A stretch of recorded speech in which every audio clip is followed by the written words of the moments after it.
የምታገለግለውን የሚወዳትን ሴት ለመመልከት ማንም ሰው ሳያውቅበት ልክ ከሌሊቱ በ3:30 ላይ ወደ መኖሪያ ቤቷ ሄደ።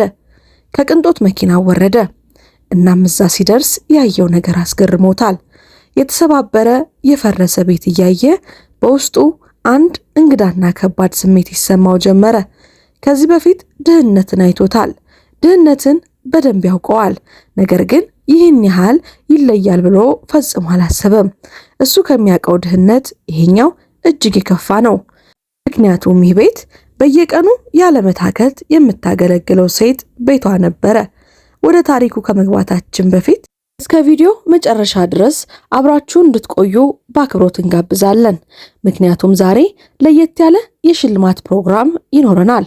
በቪዲዮአችን መጨረሻ ሽልማቱንና የሽልማቱን መጠን የምናሳውቃችሁ ይሆናል። እንዲሁም የሽልማቱን አሸናፊዎች በሚቀጥለው ቪዲዮ ይዘን ስለምንቀርብ እስከ መጨረሻው ድረስ አብራችሁን በመቆየት እዚህ ጊቫዌይ ላይ ተሳታፊ እንድትሆኑ በአክብሮት ጋበዝኳችሁ።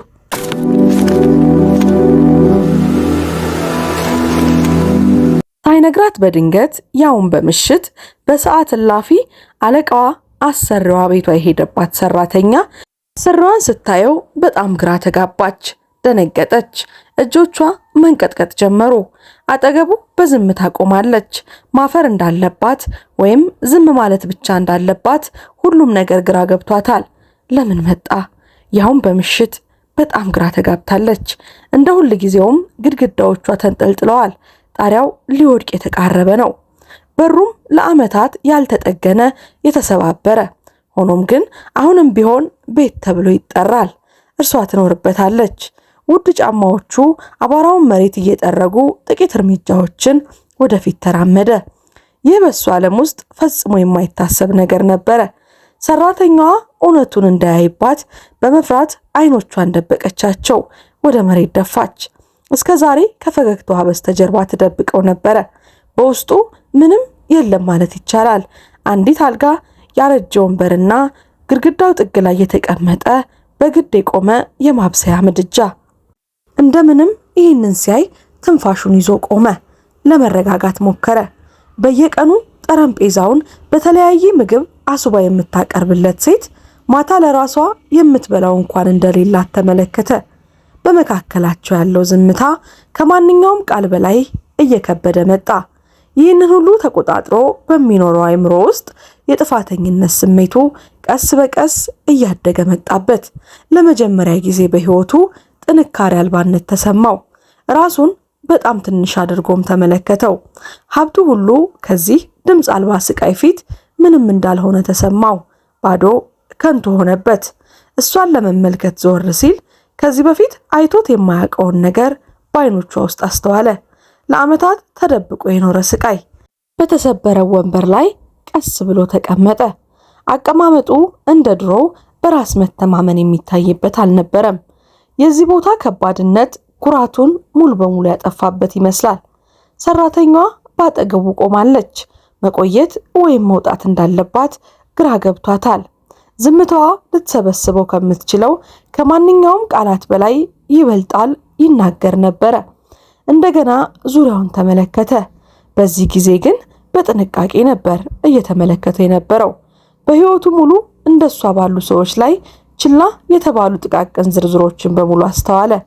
የተቀደደ ብርድ ልብስ፣ የተሰነጠቀ ኩባያ፣ እናም ምንም ማገዶ የሌለው ምድጃ የመኖር ትግልን ታሪክ ይናገሩ ነበረ።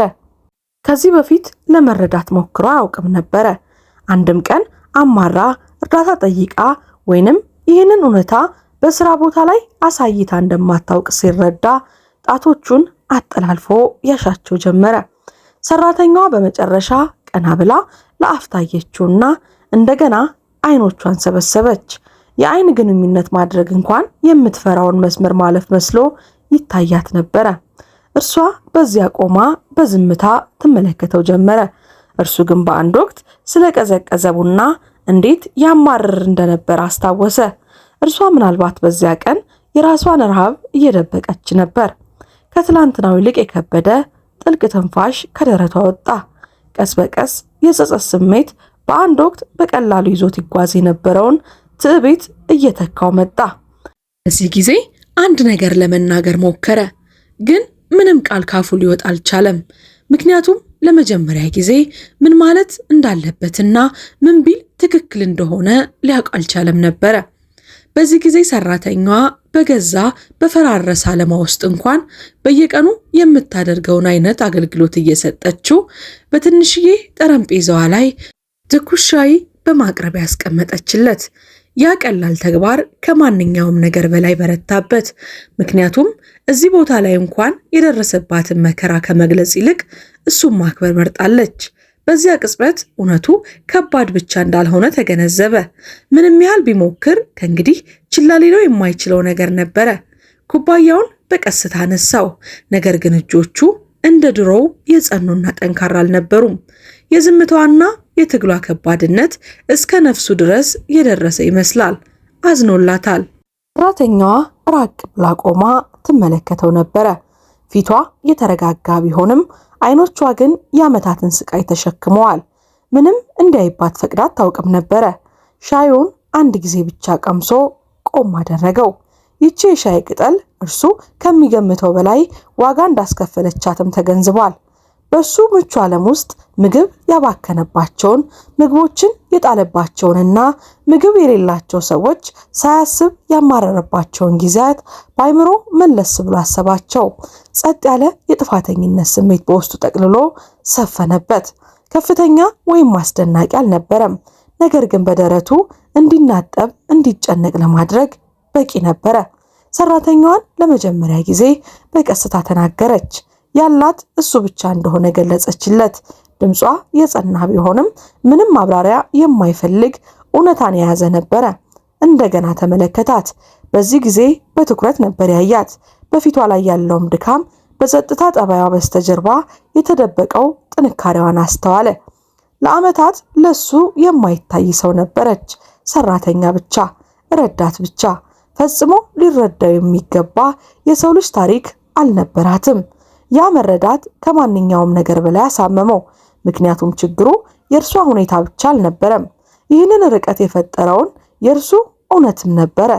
ሊቋቋሙ ያልቻለው ስሜት በውስጡ መገንፈል ሲጀምር ኩባያውን በቀስታ አስቀመጠው። ሰራተኛዋ በገዛ ስቃያ ውስጥ እንኳን እርሱን ላለማስጨነቅ የፈለገች ይመስል ነበረ። ፈገግ አለችለት። በዚያ ድምፅ አልባ ንግግር ውስጥ በውስጡ ያለው ነገር መሰባበር ጀመረ። ስሙ ወይም ክብሩ ሳይሆን እርሱ ነይ ብሎ ያሰበው ሰው በማንነቱ በራሱ ነበረ። ጉልበቶቹ ላይ ተደግፎ ወደ አባራማው ወለል አፈጠጠ።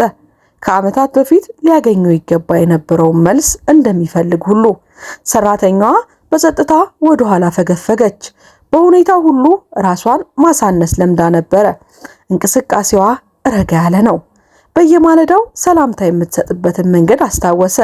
በቤት ውስጥ ምንም አይነት ፈተና ቢገጥማት ሁል ጊዜ አክባሪ፣ ፈጽሞ የማታረፍድ፣ መቼም ቢሆን ግድ የለሽ ያልነበረች ሴት፣ ጠንቃቃ ሴት ነበረች።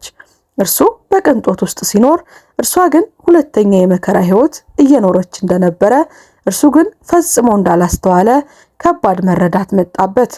እዚህ ተመልሳ እረፍት ወደማይሰጣት ቦታ ከመምጣቷ በፊት ለብዙ ሰዓታት ስለምትሰራው ስራ ሲያስብ ልቡን አመመው። ሰራተኛዋ እጇን አጣጥፋ ግድግዳው አጠገብ ቆመች። መናገር እንዳለባት ወይም ዝምታው ሁሉም ነገር እንዲሸከመው መተው እንዳለባት አላወቀችም። በመጨረሻም ባልተለመደ የጸጸት ስሜት ቀና ብሎ አያት። ሊቀርባት ፈለገ፣ ግን ቃላቶቹ ለዓመታት በዝምታ ከተሸከመው መከራ አንጻር ሲታዩ በጣም ጥቂትና የረፈዱ ሆኑበት። ለመጀመሪያ ጊዜ ራሱን ጠየቀ፣ እንደ ነጋዴ ሳይሆን የሌላን ሰው ህይወት ስቃይ ማየት እንደተሳነው ሰው። ሰራተኛዋ ምንም ነገር እንዳልጠበቀች ሁሉ ህይወትን እንዳለች ለመቀበል እንደለመደች በቀስታ ነቀነቀች። ያ ጸጥ ያለ ተቀባይነት በውስጡ ጥልቅ የሆነ ነገር ውስጡን ሰበረው። ምክንያቱም እርዳታ እየጠየቀችው አልነበረም። ያለ እርዳታ መኖርን ተምራለች። በዚያ ቅጽበት ይህ ጉብኝት ያልተጠበቀ ብቻ እንዳልሆነ አወቀ። ከእንግዲህ ሊያመልጥበት የማይችለው የእውነታ መጀመሪያ ነበር እንጂ። ቀስ ብሎ ተነሳ። እንደገና ዙሪያውን ተመለከተ። በዚህ ጊዜ ግን አይኖቹ የማወቅ ጉጉት ሳይሆን ኃላፊነት ሞልቶባቸው ነበረ። እውነታው በውስጡ ጠልቆ ሲጸርጽ ሰራተኛዋ መንገዱን በደግነት ለቀቀችለት። አሁንም የሱን ምቾት ላለማደናቀፍ እየሞከረች ይመስል እንቅስቃሴዋ በጥንቃቄ የተሞላ ነበረ። እዚህም ቢሆን የባዶውን ጥግ እንደገና አስተዋለ። ምንም አይነት ትክክለኛ ምግብ እንዳልተቀመጠ ተረዳ። ምንም አይነት ዋስትና የላትም። ከዕለት ወደ ዕለት መኖር ብቻ። የጥፋተኝነት ማዕበል ከፊቱ በበለጠ በረታበት። ምክንያቱም ይህ ዕጣ ፈንታ ብቻ ውጤት አልነበረውም። ይህ ደግሞ እንደሱ ያሉ ሰዎች ትኩረት ባለመስጠታቸው የመጣ ውጤት ነበረ።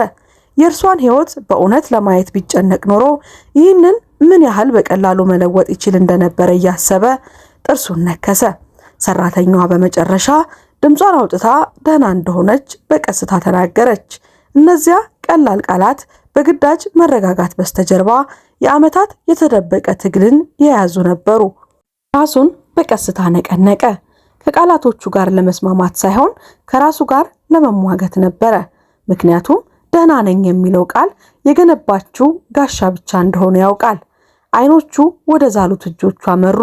ጥቃቅን መቆራረጦች፣ ሸካራ ቆዳን አስተዋለ። ይህ ደግሞ ዋጋ ያላገኘ ማለቂያ የሌለው የሥራ ጫና ነበረ።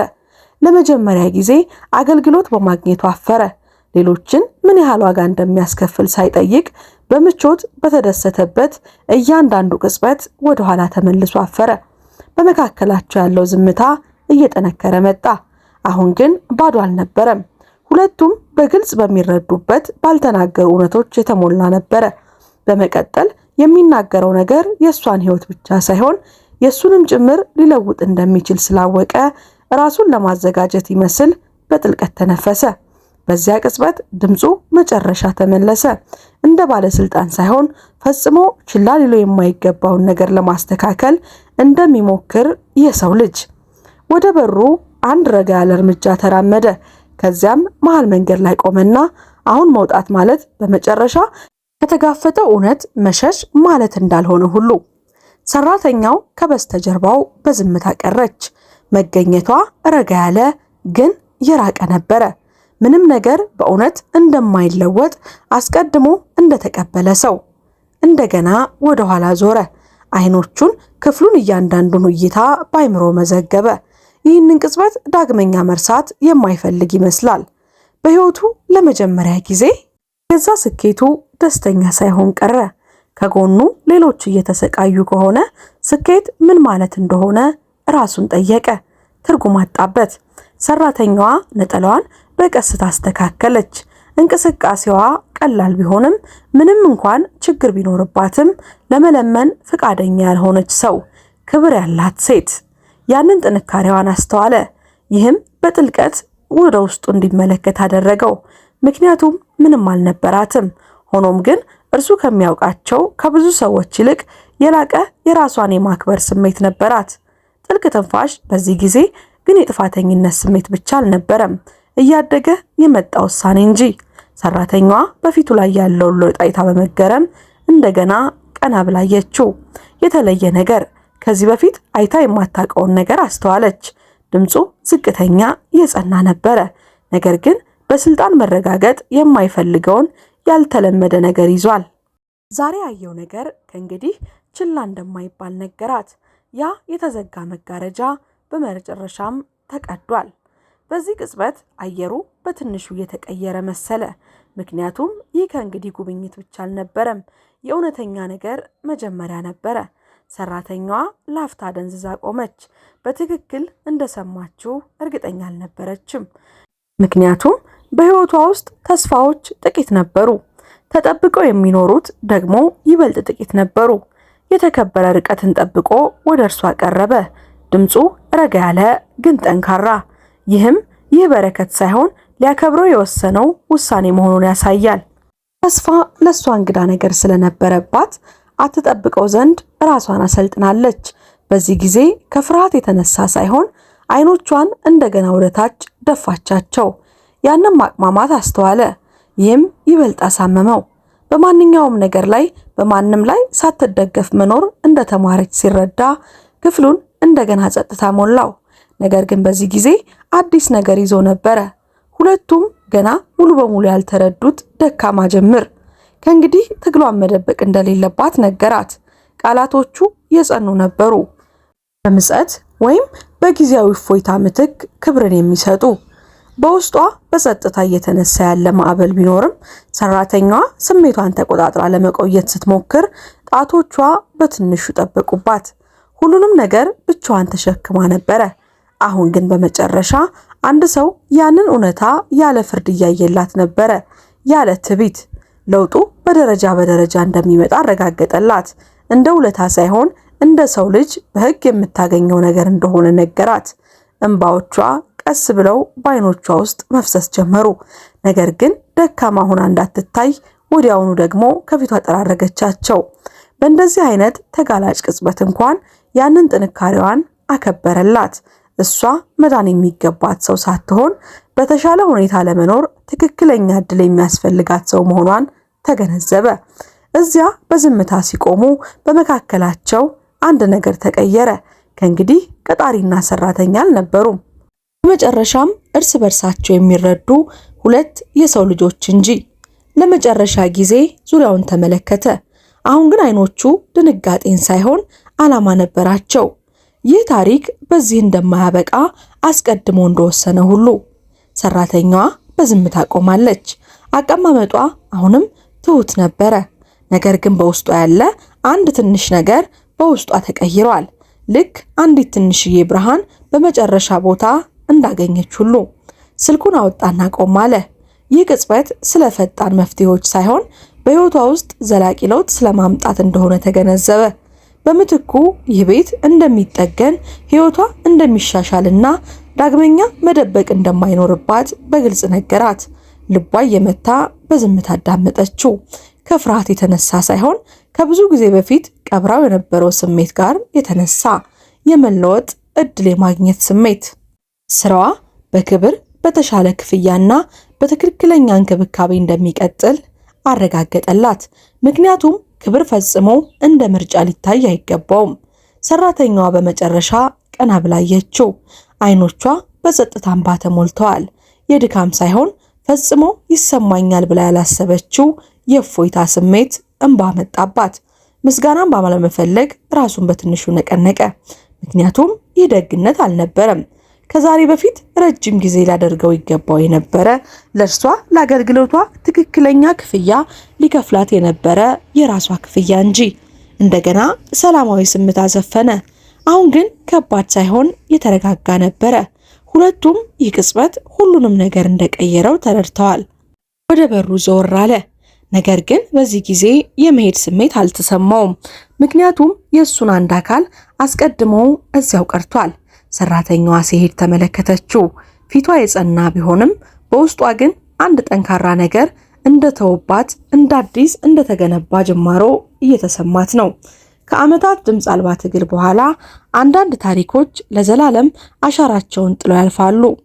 በአጋጣሚ እርሷን ወዶ እርሷን ፍለጋ ሄዶ ያደረገው ጉብኝት አሰሪዋ አስከፊ ሕይወቷን እንዲያይና እንዲሁም ለሰጠችው አገልግሎት ትክክለኛ ክፍያ እንዲከፈላት አድርጓታል። ውድ የሀበናብ ክሮኒክልስ ቤተሰቦቻችን ለዛሬ ያዘጋጀንላችሁ ድንቅ ታሪክ ይህንን ይመስል ነበረ። ታሪኩን ከወደዳችሁት ላይክ ማድረጋችሁን፣ ለቻናላችን አዲስ ከሆናችሁ ደግሞ ሰብስክራይብ ማድረጋችሁን ፈጽሞ አትዘንጉ እያልን ለዛሬ ያዘጋጀንላችሁ የሽልማት ፕሮግራም አሁን እንደሚቀጥለው ይቀርባል። የዛሬ የሽልማት ጥያቄያችን የሚሆነው ከዚህ ከተለቀቀው ቪዲዮ በፊት የተሰራው ቪዲዮ የትኛው ነው የሚለውንና የቪዲዮውን አጠቃላይ መልእክት ባጭሩ ጽፋችሁ እንድታስቀምጡልን በኮሜንት ሴክሽን ላይ እንጠይቃለን። እንዲሁም 3 የዚህ ቪዲዮ አሸናፊዎች በዚህ ሳምንት የ200 ብር ካርድ ለ3 ሰው የምንሞላ መሆኑን እናሳውቃለን። አሸናፊዎቹ የሚመረጡት ትክክለኛ ምላሽ የሰጡትን 3 ሰዎች ራንደምሊ ከኮሜንት ሴክሽን የምንመርጥ ይሆናል። እናም ሁላችሁም እንድትሳተፉ እንጠይቃለን። በውጭ ሀገር ያላችሁ ወዳጆቻችን ደግሞ ሀገር ቤት ላሉ ዘመዶቻችሁ ይህንን ካርድ መላክ ትችላላችሁና ሁላችሁም እንድትሳተፉ በአክብሮት እንጋብዛለን። ይህ የመጀመሪያው ሽልማታችን ነው። እስከዛሬ በቻናላችን ካደረግነው ሽልማቱ እያደገ እየሰፋ የሚቀጥል ይሆናል። እናንተ ብቻ አብሮነታችሁ ሁልጊዜም እንዳይለየን በአክብሮት እንጠይቃለን። እንዲሁም ከዚህ ቀደም የሰራናቸውን ቪዲዮዎች በቻናላችን ጎራ ብላችሁ እንድትመለከቱ እየጋበዝን የወደዳችሁትን ደግሞ ለወዳጅ ዘመዶ እንድታጋሩ በአክብሮት በትህትና እየጠየቅን ለዛሬ የነበረን ዝግጅት ይህንን ይመስላል። እኛ ከወዲሁ ተሰናበትን። መልካም ቆይታ